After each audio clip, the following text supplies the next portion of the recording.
الحمدللہ رب العالمین بسم اللہ الرحمن الرحیم سبحان الذی اسری بعبدہ لیلا من المسجد الحرام الی المسجد الاقصی الذی بارکنا حولہ لنریہ من آیاتنا صدق اللہ العظیم۔ دروشی پڑھیے الصلاۃ والسلام علیک یا رسول اللہ وعلی آلک و اصحابک یا سیدی یا حبیب اللہ۔ حمد و ثنا کے بعد عزت و تکریم کے لائق تشریف فرما معزز محتشم حاضرین، السلام علیکم ورحمۃ اللہ۔ چند باتیں آپ کے گوش گزار کر کے گفتگو سمیٹ لوں گا۔ دعا ہے اللہ حق بیان کرنے کی توفیق عطا فرمائے، قابل عمل باتوں پر ہم سب کو عمل کر کے زندگی کی راہوں کو درست کرنے کی توفیق عطا فرمائے۔ یہ ماہ مبارک رجب المرجب کا بابرکت مہینہ ہے اور اس ماہ کی 27 تاریخ کو میرے اور آپ کے آقا و مولا نبی رحمت صلی اللہ علیہ وسلم وہاں تشریف لے جاتے ہیں جہاں کسی کا خیال بھی نہیں پہنچ سکتا۔ کوئی فلک تیرا یار گیا، کوئی جا سدرات ہار گیا، ایک کالیاں زلفاں والا سی جڑا عرش تو بھی مار گیا، کوئی حد ہے ان کے عروج کی بلغ العلا بکمالہم۔ تو یہ اعزاز میرے اور آپ کے آقا و مولا نبی رحمت صلی اللہ علیہ وسلم کا ہے کہ آپ نے سر کی آنکھوں سے رب کا جمال دیکھا ہے اور جی بھر کے دیکھا ہے۔ حضور نے زندگی میں ایک مرتبہ سر کی آنکھوں سے اور 33 مرتبہ منامی طور پہ خواب میں اللہ کا دیدار کیا ہے، اور یہ اعزاز حضور کے علاوہ کسی اور نبی کو نصیب نہیں ہوا۔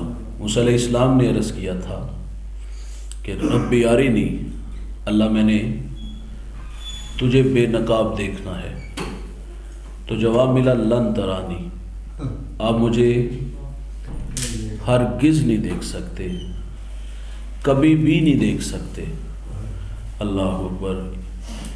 یہاں ایک سوال ہے، امتی اچھا عمل کرے تو اس کے لیے وعدہ جنت ہے۔ صرف جنت کا وعدہ نہیں، جنت میں اللہ کا دیدار بھی ہے۔ دنیا میں سب سے بڑی دولت کیا ہے؟ بڑا گھر؟ دنیا میں سب سے بڑی دولت دولت ایمان ہے، اور آخرت میں سب سے بڑی دولت دیدار الہی ہے۔ یہ امتی کا اعزاز کہ اسے جنت بھی ملے گی، جنت میں اللہ کا دیدار بھی ہوگا۔ نبی بدرجہ ہوتا اس کا حقدار ہوتا ہے، لیکن یہاں موسیٰ علیہ السلام کو فرمایا آپ نہیں دیکھ سکتے، تو علماء فرماتے یہاں کچھ مقدر ماننا پڑے گا۔ ہم لوگ پڑھتے ہیں بسم اللہ الرحمن الرحیم، اللہ کے نام سے شروع جو بڑا مہربان نہایت رحم والا، تو فرمایا اس میں شروع کس کا ترجمہ کر رہے ہو؟ فرمایا اس میں اشرو مقدر ہے، اشرو بسم اللہ الرحمن الرحیم، اللہ کے نام سے شروع جو بڑا مہربان نہایت رحم والا ہے۔ تو فرمایا یہاں بھی کچھ مقدر ماننا پڑے گا، جہاں فرمایا کہ موسیٰ آپ کبھی بھی نہیں دیکھ سکتے، تو فرمایا یہاں مقدر یہ ہے حتی یرانی محمد صلی اللہ علیہ وسلم، فرمایا موسیٰ اتنی دیر تک نہیں دیکھ سکتے جتنی دیر تک مجھے محمد عربی نہیں دیکھ لیتے۔ اللہ اکبر۔ موسیٰ علیہ السلام نے ضد کی کہ میں نے دیکھنا ہے۔ علماء کہتے ہیں ضد کیوں کی؟ جب کہہ دیا نہیں دیکھ سکتے تو ضد کیوں کی؟ کہا وہ ضد اس لیے تھی کہ کلام سن چکے تھے کہ اللہ تیرے کلام میں اتنا مزہ ہے تو تیرے دیدار میں کتنا مزہ ہوگا۔ اللہ اکبر۔ انہوں نے عرض کیا تو اللہ نے فرمایا موسیٰ پہاڑ کی طرف دیکھو۔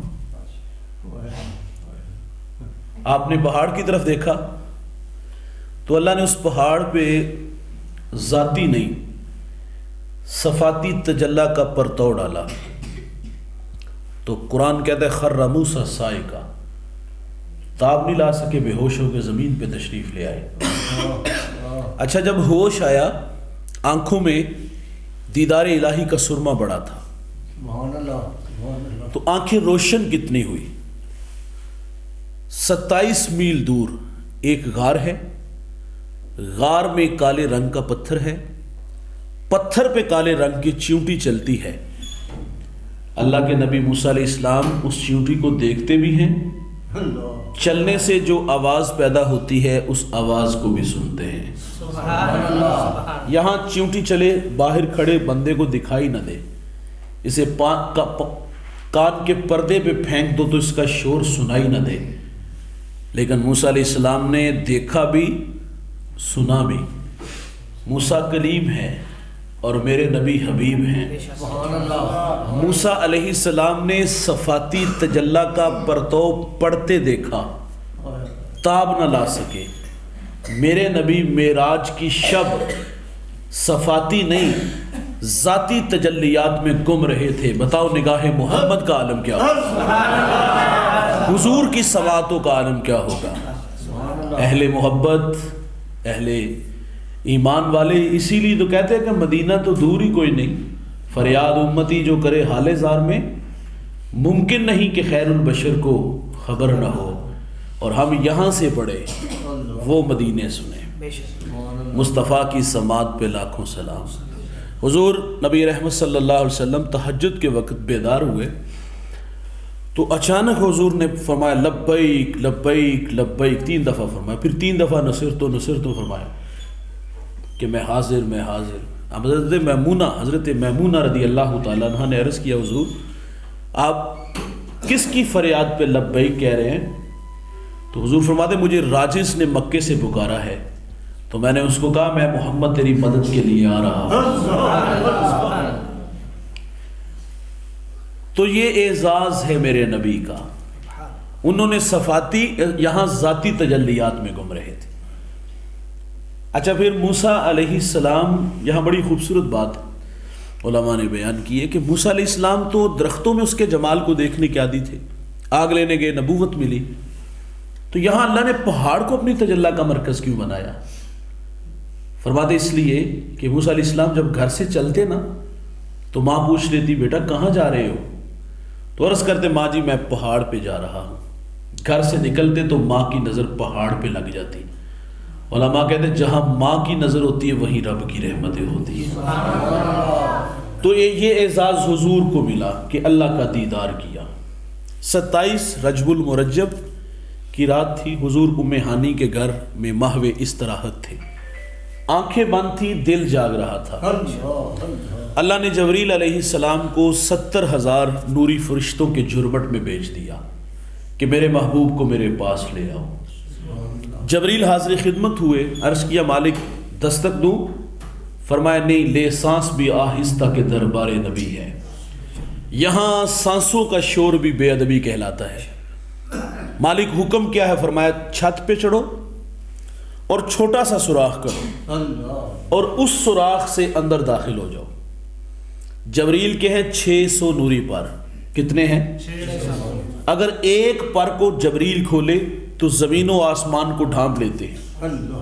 آج حضور کی خدمت میں حاضر ہونے لگے اور دنیا والوں کو حاضری کے آداب سکھانے لگے۔ آپ نے چھوٹا سا سوراخ کیا اور سمٹ کے اس سوراخ سے اندر داخل ہوئے۔ پیغام کیا دیا کہ جب بڑوں کے پاس آؤ تو بڑا بن کے نہیں، چھوٹا بن کے آیا کرو۔ اللہ اکبر۔ جبریل حاضر خدمت ہوئے، قدموں میں کھڑے ہیں، عرض کیا مالک کیا حکم ہے؟ فرمایا یا جبریل قبل قدمے ہے، قبل باب تفعیل سے ہے اور یہ کثرت ماخذ کو چاہتا ہے۔ قبل قدمہ واحد کا صیغہ نہیں، تثنیہ کا صیغہ ہے۔ یہاں ایک قدم کی نہیں، دونوں قدموں کی بات کی ہے۔ اچھا یہاں ایک بار کا بھی نہیں تقاضا، بار بار کا تقاضا ہے۔ فرمایا جبریل میرے نبی کے قدموں سے لپٹ جاؤ اور ان قدموں کے بار بار بوسے دو۔ کافوری ہونٹ، ٹھنڈے ہونٹ میرے نبی کے تلووں سے مس ہوئے۔ میرا وجدان کہتا ہے جب یہ کافوری ہونٹ حضور کے طلبوں سے مس ہوئے تو آرزو ضرور مچلی ہوگی، یا اللہ ابھی تیرا نبی بیدار نہ ہو، میں جی بھر کے ان قدموں کے بوسے تو لے لوں، کیونکہ نہ جنت کی کلیوں میں دیکھا، مزہ جو محمد کی تلیوں میں دیکھا۔ جبریل نے پاؤں چومے۔ یہاں ایک ازالہ کرتا چلوں گا، کچھ لوگ کہتے ہیں کہ جبریل استاد ہے اور حضور شاگرد ہیں، مجھے بتائیے گا یہ اعزاز استاد کا ہے یا شاگرد کا ہے؟ شاگرد کا ہے نا۔ دیکھیں بیٹا باپ کے پاؤں چومے، شاگرد استاد کے پاؤں چومے، مرید شیخ کے پاؤں چومے، اعزاز کس کا ہوا؟ بیٹے کا، شاگرد کا، مرید کا؟ او بھائی جبریل استاد نہیں، حضور کے در کے خادم ہیں، حضور کے پاؤں چومے۔ الف لام میم یہ حروف مقطعات میں سے ہیں، راز و نیاز کی باتیں اللہ جانے یا اس کا رسول جانے، لیکن علماء نے اس سے کچھ مرادیں لی ہیں۔ علماء کہتے ہیں الف سے مراد اللہ ہے، لام سے مراد جبریل ہے، اور میم سے مراد محمد صلی اللہ علیہ وسلم۔ اچھا یہاں آپ کے ذہن میں ایک بات ضرور آئی ہوگی کہ اللہ الف سے شروع ہوتا ہے، محمد میم سے شروع ہوتا ہے، اور جبریل تو جیم سے ہونا چاہیے تھا نا، یہاں لام سے جبریل کیوں کہا گیا؟ دھیان سے سنیے گا، آپ کو لطف نصیب ہوگا۔ لام سے مراد جبریل کیوں ہے؟ علماء کہتے ہیں یہ قرآن محاورے عرب کے مطابق اترا ہے۔ عرب والے جب ناموں کو اختصار سے لکھتے، جو آقا کا نام ہوتا اس کے نام کا پہلا حرف لکھتے، اور جو خادم ہوتا اس کے نام کا آخری حرف لکھتے۔ بتائیے گا جبریل استاد ہیں کہ شاگرد ہیں؟ جبریل نے آ کے پاؤں چومے، حضور بیدار ہوئے، اللہ کا پیغام دیا کہ اللہ آپ کے دیدار کا مشتاق ہے، اللہ آپ کے دیدار کا مشتاق ہے۔ بھائی زندگی میں بڑے امتحان آئے، اللہ اکبر، مکہ کے بڑے تلخ رویے، طائف کے پتھر، لوگوں نے اجریاں، لوگوں نے گڑھے کھودے، کانٹے بچھائے، گلے میں رسی ڈال کے تو دیے، عام الحزن شیب ابی طالب میں محصور رہے، کتنے دکھ آئے زندگی میں۔ اور آج اللہ کی طرف سے جب یہ پیغام جبریل لے کے آئے کہ اللہ آپ کے دیدار کا مشتاق ہے، کلیجے میں ٹھنڈ نہیں پڑ گئی، شک صدر ہوا۔ اور پھر حضور نبی رحمت صلی اللہ علیہ وسلم براق پہ تشریف فرما ہوئے۔ سنیے گا بھائی، جب حضور براق پہ بیٹھے تو بیٹھتے ہی حضور کو اپنی امت یاد آ گئی، اور حضور کی آنکھوں میں آنسو آ گئے۔ حضور نے 63 برس اس امت میں گزارے، آئے رہے، اور جب اللہ کے حضور حاضر ہوئے تو اس وقت بھی حضور کی کیفیت کیا تھی؟ فضل بن عباس فرماتے ہیں کہ جب حضور کو مرکز نور میں اتارا گیا تو میں نے دیکھا حضور کے لب حرکت میں ہیں، میں نے کان قریب کر کے سنا تو حضور اس وقت بھی فرما رہے تھے اے اللہ میری امت کی مغفرت فرما دے، اے اللہ میری امت کی مغفرت فرما دے۔ آج اللہ سے ملاقات کے لیے جا رہے ہیں تو حضور کو امت یاد آ گئی۔ اللہ محبت کہتے ہیں عمل آسان کرتی ہے، محبت دعویٰ ہے، عمل دلیل ہوتی ہے۔ میں اور آپ جو نعرے علامتیں ہیں غلامی رسول میں، موت بھی قبول ہے، ہم دیکھیں تو معذرت سے ہم دعوے محبت میں کمزور نظر آتے ہیں۔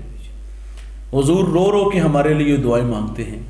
میں اور آپ بحیثیت امتی اپنے اپنے عمل اور رویے کو بغور دیکھیں تو ہمارے پاس ندامت کے علاوہ کچھ بھی نظر نہیں آئے گا۔ تو حضور نے ہر جگہ اپنی امت کو یاد کیا۔ خیر مسجد حرام سے مسجد اقصی تشریف لے آئے، وہاں نبیوں کو امامت کا شرف ملا، سارے نبی پیچھے کھڑے ہیں اور حضور مصلی امامت پہ ہیں۔ بھائی جان مصلی اس شخص کا حق ہوتا ہے جب جماعت کا ٹائم ہو تو جو زیادہ عالم ہو، ہم مصلی اسے دیں گے نا، فقہ کا مسئلہ ہے۔ پھر یہ دیکھا جائے گا کہ جس کی عمر بڑی ہو، قرات جس کی اچھی ہو، اور یہ بھی دیکھا جائے خوبصورت بھی ہو۔ یہ 5 چیزیں ہیں مصلی پہ کھڑے ہونے کے لیے۔ جب سارے لوگ پڑھے لکھے ہیں تو پھر مصلی اس کو دیں گے نا جو عالم بڑا ہوگا، جس کی عمر زیادہ ہوگی، جس کی قرات اعلیٰ ہوگی، جو خوبصورت بھی ہوگا، سب سے خوبصورت ہوگا۔ مصلی پہ کھڑے ہیں بھائی، حسن کا پری پیکر یوسف بھی پیچھے کھڑا ہے، جن کی آواز پہ فضا میں پرندے خاموش ہو جائیں۔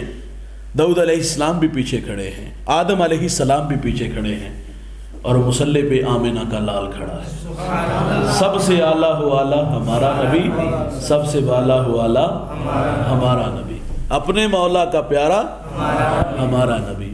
تو وہاں نبیوں کو امامت کا شرف ملا۔ پھر نوری سیڑھی آئی، جبریل کے پار آئے۔ ایک جگہ آ کے جبریل نے معذرت کر لی، میں اب آگے نہیں جاؤں گا۔ وہ رومی لکھتے ہیں کہ بدو گفت سالار بیت الحرام، کہ اے حامل وہی برتر خرام، چدر دوستی مخلصم یافتی، انانم سے صحبت چرات آفتی، کہاں سے کہاں تک آیا، اب آگے بھی بڑھو نا۔ تو جبریل نے عرض کیا کہ اگر ایک پر بھی آگے بڑھا تو جل کے راکھ ہو جاؤں گا۔ پھر وہ نوری تخت آیا جس کا نام رف رف تھا، ایک جگہ آ کے وہ بھی رک گیا۔ سنیے گا، حضور فرماتے ایک پھر آواز آئی کہ پیارے احمد قدم اٹھائیے۔ میرے نبی فرماتے میں نے ڈرتے ڈرتے جھجکتے جھجکتے ایک قدم اٹھایا تو سفر کتنا طے کیا؟ جتنا 5 مراحل میں طے کیا، میرے نبی ایک قدم اٹھاتے ہی اتنا سفر طے کر لیتے۔ آواز آتی گئی، قدم اٹھاتے گئے اور آگے بڑھتے گئے، کعبہ قوسین کی منزلیں نصیب ہوئی۔ یہ سارا واقعہ آپ نے تفصیل سے علماء سے سن رکھا ہے۔ میں ایک دو بات آپ کے گوش گزار کروں گا جو ہماری تربیت کے لیے کافی ہوگی۔ تو اللہ کے رسول صلی اللہ علیہ وسلم کعبہ قوسین کی منزلیں نصیب ہوئی، مکاشفات بھی ہوئے، وہاں راز و نیاز کی باتیں ہوئی، اور جب حضور قرب خاص میں پہنچے تو اللہ نے فرمایا محبوب آپ کو کس چیز سے مشرف کیا جائے؟ تو حضور نے عرض کیا مالک میری آرزو ہے کہ تو مجھے اپنا بندہ کہہ کے پکار دے۔ اللہ، وہاں امت کے لیے 50 نمازوں کا تحفہ ملا۔ 50 نماز، یا پھر کسی نے مارا لگا ہے، 50 نمازوں کا تحفہ ملا۔ تو آپ تشریف لائے تو راستے میں موسیٰ علیہ السلام سے ملاقات ہو گئی، تو انہوں نے عرض کیا کہ مجھے امتوں کا تجربہ ہے، یہ 50 نہیں پڑھیں گے، اللہ سے کمی کی درخواست کریں۔ تو اللہ نے 5 نمازیں کم کر دی۔ کتنی رہ گئی باقی؟ 45 باقی رہ گئی۔ کہا یہ نہیں پڑھیں گے، آپ پھر تشریف لے جائیے۔ 5 اور کم ہوئی تو باقی کتنی رہ گئی؟ 40۔ حضور 9 دفعہ گئے اور ہر دفعہ 5 کم ہوتی گئی، تو باقی پھر کتنی رہ گئی؟ آخر پہ 5 رہ گئی۔ تو موسیٰ علیہ السلام نے عرض کیا کہ آپ ایک دفعہ پھر جائیں، یہ 5 بھی نہیں پڑھیں گے۔ تو حضور نے کیا فرمایا تھا؟ اب مجھے اللہ سے حیا آتا ہے کہ اتنی نکمی بھی نہیں کہ 5 بھی نہیں پڑھیں۔ اور معذرت سے بھائی، اور ہم نے کیا کہا کہ ایک چکر اور لگتا تو جان ہی چھوٹ جاتی۔ یہ ہماری بات ہے نا، حضور کا فرمان ہے تحفہ دینے سے محبت بڑھتی ہے۔ حضور نے امت کو کیا تحفہ دیا؟ نماز دی، محبت بڑھانے کا ذریعہ ہے۔ تو ہم نے اس تحفے کی قدر کیا کی ہے؟ قیامت کے دن حقوق اللہ میں سب سے پہلا سوال نماز کا ہوگا، اور قرآن مجید میں سینکڑوں مرتبہ نماز کی مختلف صیغوں کے ساتھ تلقین کی گئی۔ رسول اللہ صلی اللہ علیہ وسلم وقت وصال زبان پر کیا کلمات تھے؟ الصلاۃ الصلاۃ الصلاۃ۔ حضور نے کیا فرمایا؟ مجھے تمہاری دنیا سے 3 چیزیں محبوب ہیں، خوشبو، منکوحہ عورتیں، اور تیسرا فرمایا نماز میری آنکھوں کی ٹھنڈک ہے۔ میں اور آپ دیکھیں ہم حضور کی آنکھیں ٹھنڈی کرتے، دعویٰ تو کرتے ہیں نا بھائی۔ صحابہ کرام فرماتے ہیں کہ ہم مسلمان اور کافر کے درمیان جو فرق رکھا تھا وہ نماز کا تھا۔ جو نماز پڑھتا ہم سمجھتے یہ کوئی مسلمان ہے، اور اگر کوئی نماز نہ پڑھتا تو ہم کہتے، جو مسجد میں نظر نہ آتا تو سمجھتے یہ مسلمان ہی نہیں۔ مسلمان اور کافر کے مابین جو فرق تھا وہ نماز کا تھا۔ اور ہم نے اسلاف کو پڑھا، علامہ سعدی شیرازی فرماتے ہیں بے نمازی کو قرض نہ دو، فرمایا جو اللہ کا قرض ادا نہیں کرتا وہ تمہارا قرض کس طرح ادا کرے گا؟ سلطان باہو فرماتے بے نمازی سے خنزیر پناہ مانگتا ہے۔ شیخ عبد القادر جیلانی فرماتے بے نمازی کو مسلمانوں کے قبرستان میں دفن نہ کرو۔ آج میں اور آپ دیکھیں کہ ہم نے اس تحفے کی قدر کیا کی ہے بھائی۔ 5 نمازیں رسول اللہ صلی اللہ علیہ وسلم لے کے آئے۔ حضور اس کی فضیلت کو بیان کرتے ہوئے فرماتے ہیں کہ صحابہ کسی کے گھر کے سامنے نہر ہو اور اس میں 5 وقت غسل کرے، اس کے بدن پر میل کچیل باقی رہے گی؟ عرض کی حضور نہیں۔ تو فرمایا اسی طرح جو اللہ کے حضور 5 وقت سجدہ کرتا ہے اس کے بدن پر بھی کوئی گناہ باقی نہیں رہتا۔ حضرت عثمان کہتے ہیں کہ آپ سفر میں تھے تو راستے میں ایک درخت آیا، اس کو جھٹکا دیا، زرد پتے زمین پہ گرے۔ ساتھ جو دوست تھے ان سے کہا تم نے مجھ سے پوچھا نہیں کہ میں نے ایسا کیوں کیا؟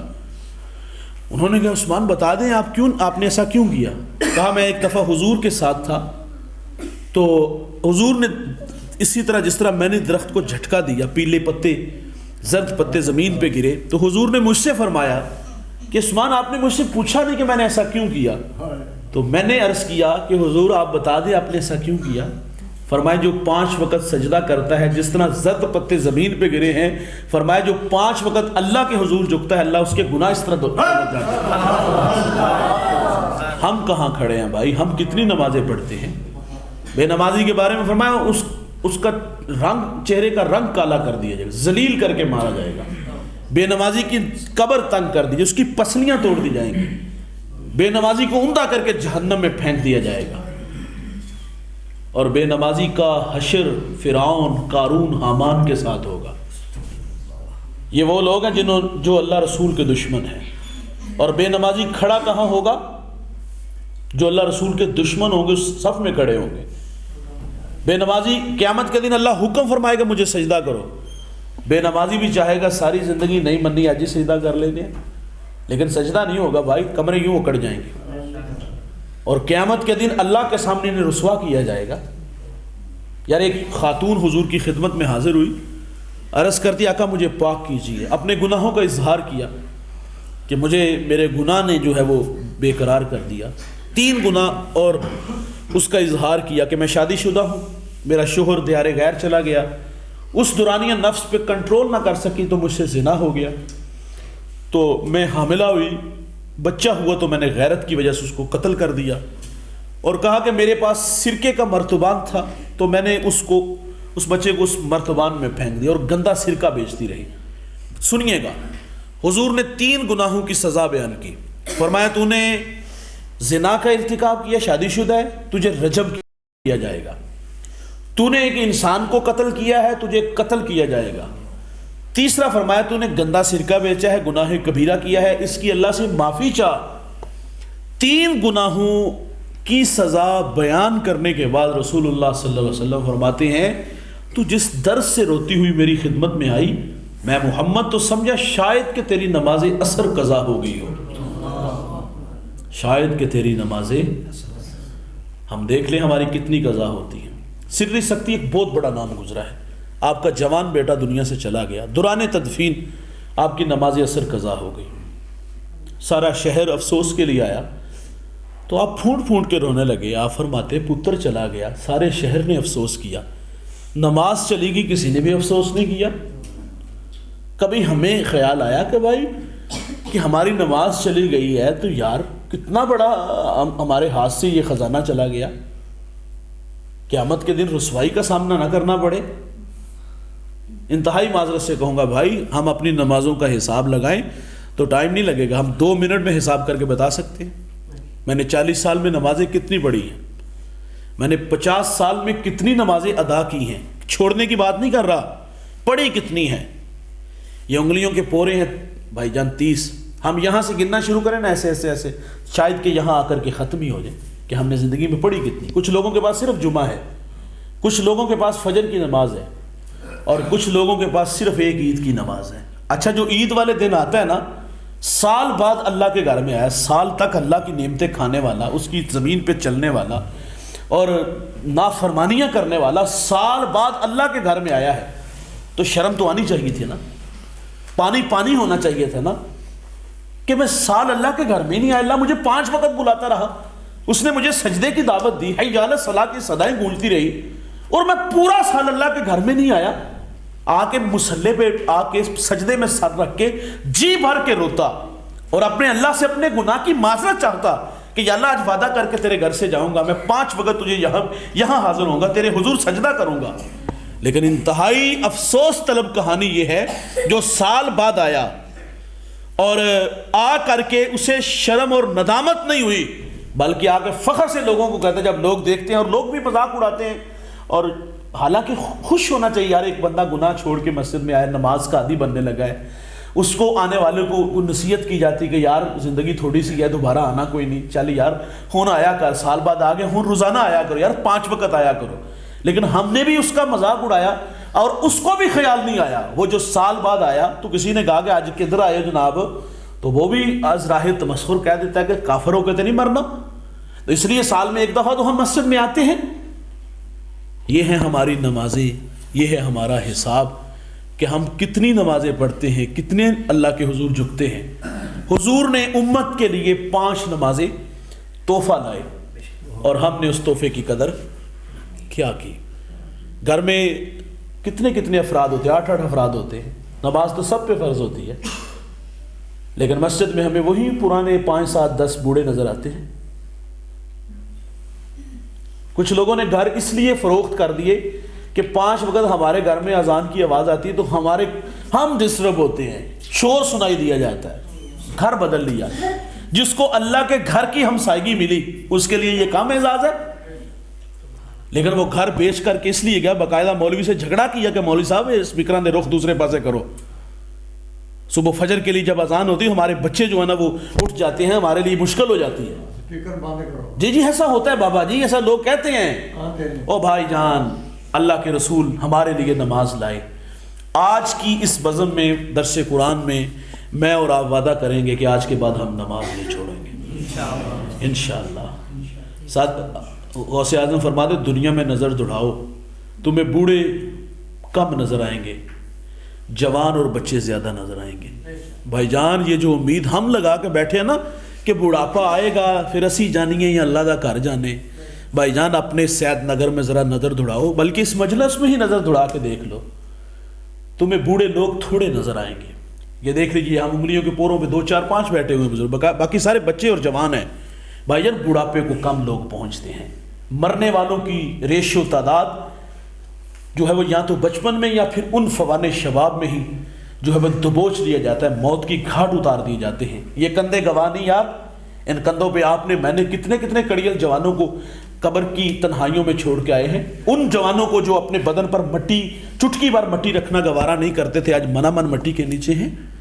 اس امید پہ زندگی گزار دی کہ یار بوڑھے ہوں گے, اللہ کے گھر کو آباد کریں گے, پیشانی میں سجدے آئیں گے. اور یار ہمیں پتہ ہے ہم نے بڑھاپے تک زندہ رہنا ہے. اللہ کے رسول صلی اللہ علیہ وسلم نے تیمم کیا, عرض کیا حضور سامنے پانی تھا, فرمایا کیا خبر کہ پانی تک پہنچا بھی جائے کہ جائے نا, اور ہم کہاں کھڑے ہیں. حضرت حکیم لقمان اپنے بیٹے کو نصیحت کرتے, پتر توبہ بے تاخیر مت کرنا, موت اچانک آ جاتی ہے. اور ہم نے کہا کہ ہم بڑھاپے میں مسجد میں جائیں گے, مسجد کی رونق بنیں گے, اذان پڑھیں گے, صفائی ستھرائی کریں گے, لیٹرینیں صاف کریں گے, پہلی صف میں کھڑے ہو کر ہم باجماعت نماز پڑھیں گے. ہمیں تو پتہ ہی کوئی نہیں بھائی. ہم وعدہ کریں یار آج کے بعد ہم نماز نہیں چھوڑیں گے. اور آخری بات گفتگو سمیٹ لیتا ہوں. معراج کی شب مکاشفات بھی ہوئے, راز و نیاز کی باتیں ہوئی, امت کو 50 نمازیں ملی. راز و نیاز کی باتیں ہوئیں, ان راز کی باتوں میں ایک بات سید عائشہ رضی اللہ تعالی عنہا کے ذریعے ہمارے تک پہنچی ہے. سنیے گا. آپ فرماتے ایک دن دریائے رحمت جوش میں تھا تو حضور نے مجھے اختیار دیا, عائشہ جو مانگو گی وہ عطا کیا جائے گا. عرض کیا حضور اگر آپ مجھے اجازت دیں تو میں اپنے والد گرامی سے مشورہ کر لوں. تو آپ نے فرمایا ٹھیک ہے جاؤ مشورہ کرو. تو آپ نے آ کے سیدنا صدیق اکبر رضی اللہ تعالیٰ عنہ سے عرض کیا کہ حضور نے اختیار دیا جو مانگو گی عطا ہوگا, اب آپ مشورہ دیں میں کیا مانگوں. تو آپ نے فرمایا بیٹا حضور سے عرض کرنا معراج کی شب جو اللہ سے راز و نیاز کی باتیں ہوئی تھی اس میں ایک بات ارشاد فرما دیں, اور ساتھ وعدہ لیا کہ مجھے بھی بتانا ہے آ کے. آپ نے آ کے عرض کیا کہ حضور مشورہ ہو گیا ہے. اور آپ بتا دیں کہ معراج کی شب جو اللہ سے باتیں ہوئی تھی راز کی، اس میں کوئی ایک بات، تو حضور فرما دیں جو کسی کا ٹوٹا ہوا دل جوڑے گا وہ بغیر حساب و کتاب کے جنت میں جائے گا۔ سیدہ نے آ کے اپنے والد گرامی کو یہ بات سنائی تو آپ پھونٹ پھونٹ کے رونے لگے۔ عرض کیا ابا جان یہ تو بات بہت بڑی ہے۔ تو آپ فرماتے ہیں کہ تصویر کا دوسرا رخ دیکھو، جو ٹوٹا دل جوڑے گا وہ جنت میں جائے گا، اور جو کوئی کسی کا دل توڑ بیٹھے وہ تو سیدھا جہنم میں جائے گا۔ آج میں اور آپ دیکھیں ہم نے کتنے دل توڑے، کتنے گھر اجاڑے۔ لوگ بڑے فخر سے یقین جانو بات سناتے، 20 سال ہو گئے بھائی کو منہ نہیں لگایا، تھوک کے چڑھتے نہیں۔ میں کہتا ہوں یار بھائی کو کبھی بھائی کی یاد نہیں آئی؟ وہ بچپنے کا زمانہ، انگلی تھام کے اکٹھے چلتے تھے، ایک بستر پہ سوتے تھے، ایک برتن میں بیٹھ کے کھانا کھاتے تھے، ایک دوسرے سے اداس ہو جاتے تھے، ایک دوسرے کے آگے دیوار بن کے کھڑے ہو جاتے تھے۔ آج کیا ہوا بھائی کو؟ یار 1 انچ دیوار پہ بھائی نے بھائی سے ناراضگی بنا لی، آج بھائی بچوں پہ جھگڑا کیا، اور 20 سال ہو گئے بھائی نے بھائی سے کلام ہی نہ کیا۔ اور یہ لوگوں کو فخر سے بتاتا میں غیرت مند اتنا ہوں، میں تھوک کے چٹتا نہیں، 20 سال ہو گئے منہ نہیں لگایا۔ یہ تو شرم والی بات ہے یار، تم ماں جائے ہو کے ایک دوسرے سے کلام نہیں کر رہے۔ حضرت حنفیہ فرماتے میں بھائی سے ناراض ہوا تو میں ان سے صلح کرنے کے لیے گیا، تو راستے میں مجھے حضور کا فرمان یاد آیا کہ جو صلح میں پہل کرے گا وہ جنت میں بھی پہلے جائے گا۔ کہتے میں نے آ کر کے بھائی کو خط لکھا کہ بھائی جان میں آپ کی طرف ہی آ رہا تھا، لیکن مجھے راستے میں نانا مصطفیٰ صلی اللہ علیہ وسلم کا فرمان یاد آ گیا، جو صلح میں پہل کرے گا وہ جنت میں بھی پہلے جائے گا۔ کہا بھائی جان میں آپ سے ناراض ہوں اور میری آرزو ہے کہ آپ مجھ سے پہلے جنت میں جائیں، آپ میرے بڑے بھائی ہیں، لہٰذا میں آپ سے ناراض ہوں اور آپ آ کے میرے ساتھ صلح فرما لیں۔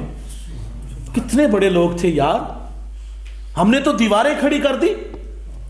کچھ نالائق بیٹے ایسے بھی ہیں بھائی، ماں باپ سے مرنا جینا ختم کر لیا، بیٹے باپ کو دیکھ کر رستہ نہیں بدل لیتے، باپ کو دیہاتوں میں چھوڑ کے شہروں کا رخ نہیں کر کے بھیک مانگنے پہ مجبور ہوئے، صدقہ و خیرات کھانے پہ مجبور ہوئے۔ اور کچھ نالائق ایسے بھی بیٹے ہیں بھائی جنہوں نے باقاعدہ والد کو کہا تھا اور وہ اپنی بات پہ مرتے دم تک قائم رہا کہ میں مر گیا تو میرے جنازے تے تسی نہ آیا جے، تسی مر گئے تو میں نہیں آواں گا۔ محلے دار ترلے کرتے رہے، پتر جاندی واری باپ دا چہرہ ہی ویکھ لے، اور پتر جا کے اپنے باپ نو کندھا ہی دے لے۔ لیکن وہ کہتا میں نے باپ کو کہا تھا، میں نے زندگی میں کبھی کلام نہیں کرا، آج تو مر گیا میں کیوں جاؤں۔ ہم نے ایسے نالائق بیٹے بھی دیکھے کہ مرنے کے بعد جنازے میں بھی نہ شریک ہو سکے، باپ کو کندھا بھی نہ دے سکے، اس کی قبر پر مٹی بھی نہ ڈال سکے، اس کی قبر پہ جا کے آنسو بھی نہ بہا سکے، اس کی قبر پہ پھول بھی نہ ڈال کے آ سکے۔ ایسی نالائق اولاد بھی ہے۔ او بھائی جنت میں فرمایا وہی جائے گا جو صلح میں پہل کرے گا۔ بھائی بھائی سے ناراض ہے تو میں یار ہاتھ جوڑ دوں گا، مجھے کوئی یار محسوس نہیں ہوتی۔ بھائی جان آج مر کے کل دوسرا دن ہے، کوئی یاد نہیں رکھے گا۔ آپ کے ساتھ آپ کے اچھے اعمال جائیں گے، آپ کی اچھی عادتیں جائیں گی، آپ کے اچھے رویے جائیں گے، اچھے اخلاق جائیں گے، سجدے جائیں گے، رویے جائیں گے۔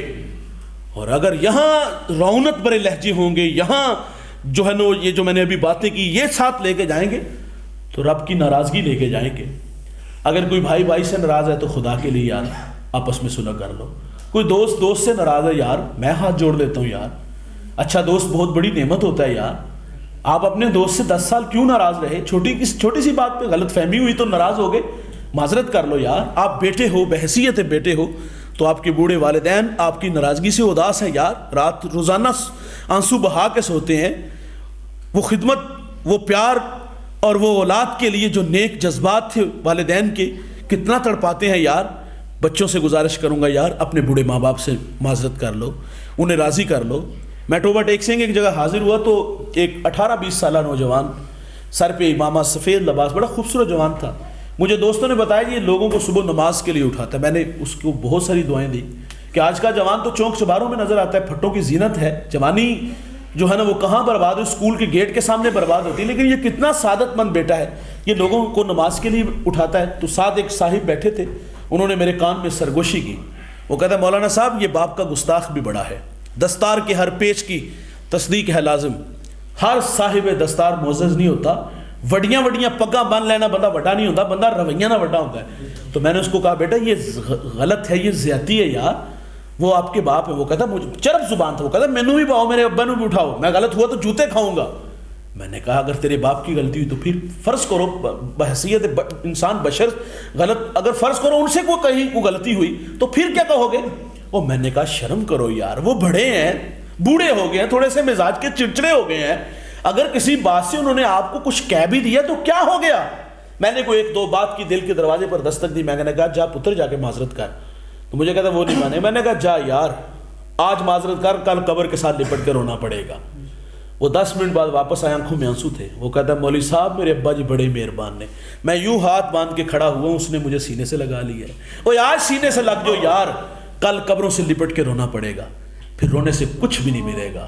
آؤ ٹوٹے دل جوڑو، آؤ لوگوں کو محبت دو، آؤ لوگوں کی راہوں میں کانٹے نہیں یار پھول بچھاؤ، ہاتھوں میں کینچیاں نہیں یار سوئی دھاگا لو، کاٹو نہ یار، لوگوں کو جوڑنے والا مزاج بناؤ.